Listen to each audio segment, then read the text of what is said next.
আজকে মুসলিম জাতি পতনের আরেকটা দিক হচ্ছে নিজেদের পরিচয় আমরা ভুলে গেছি। আমাদের গৌরব গাথা ইতিহাস আমরা কখনো গবেষণা করি না। মুসলমানদের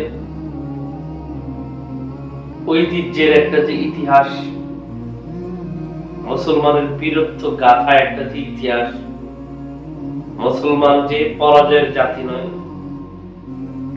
যে মুসলিম জাতি পুরো উম্মাহ শাসন করছে, আজকে সেই মুসলিম জাতি পুরো উম্মার মাঝে নির্যাতনের শিকার। যে মুসলিম জাতি পুরো উম্মাকে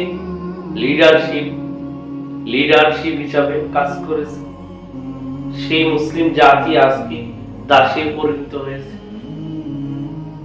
যে মুসলিম জাতি সারা বিশ্বের সাইয়েদ, সারা বিশ্বের নেতা প্রফেট মুহাম্মদ সাল্লাল্লাহু আলাইহি সাল্লাম, সারা বিশ্বের আইডিওলজি, তার আদর্শ দিয়ে পুরো বিশ্ব, তার আদর্শের মাধ্যম দিয়ে পুরো বিশ্ব আলোকিত হয়ে গিয়েছিল।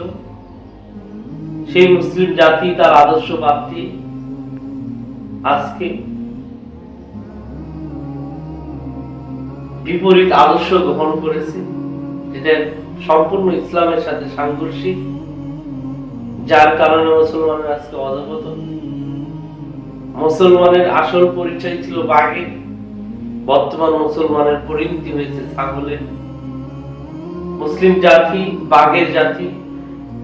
মুসলমানের সাহসিকতা ছিল যে মুসলমান সামনে এগিয়ে যেত, পিছনে তাকানোর কোনো সুযোগ ছিল না। যদিও কখনো কেউ আঘাত করতে যদি আসতো, বুলেটটা বুকে লাগতো, পিঠে লাগতো না।